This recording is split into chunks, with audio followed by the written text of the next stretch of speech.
They called it civilization. But was it? Was it civilization? They claimed they came to Africa to bring progress, morality, and freedom.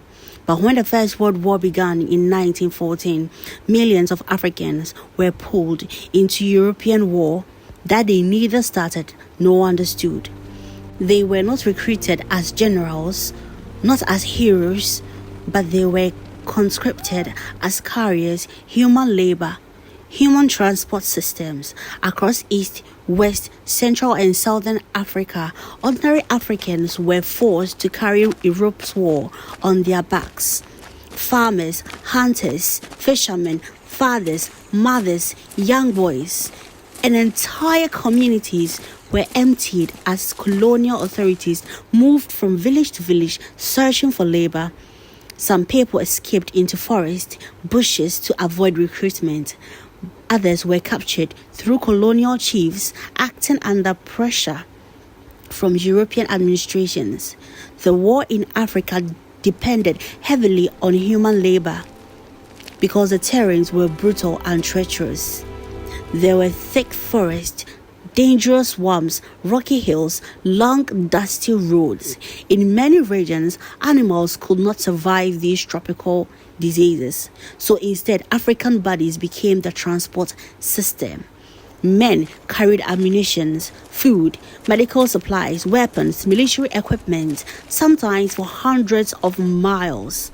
Some loads were more heavy than 60 pounds. And they walked under extreme heat with little food, little rest, and almost no medical care. Thousands collapsed from exhaustion before even reaching the battlefield. Others died of malaria, starvation, pneumonia, and influenza. Many were buried in unmarked graves away from their homes, and women suffered too.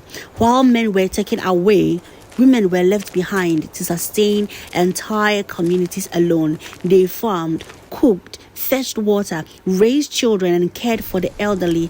And in some regions, women were also taken as carriers and porters and forced into labor.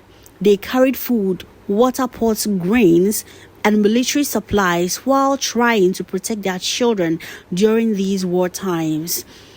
They called it duty, but was it duty when villages experiences mass rape, sexual assault on women? But for Africans, this was slavery. Even some colonial officials privately admitted to the system being an old slave trade system. Yet, Europe continued speaking about freedom and civilization. That is the contradiction.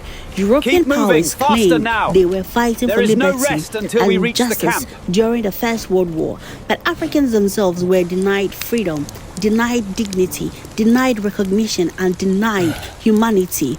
One colonial official reported, "Who cares about the native carriers? Who cares?" The single sentence revealed everything. Africans' lives were considered expendable. The carriers built roads, moved supplies, sustained military campaigns, and helped European armies survive. Yet, history rarely remembers them. Most school textbooks focus on trenches in Europe, the trenches warfare, but they forget the millions of Africans who carried the war across forests, deserts, rivers, and mountains. And despite the sufferings, Africans resisted.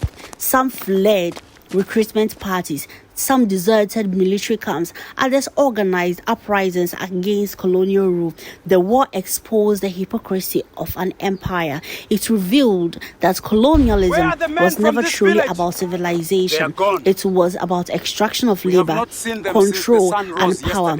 The First World War in Africa was not only fought with guns, it was carried on the backs of Africans, and the people history forgot were the very people who made the war possible.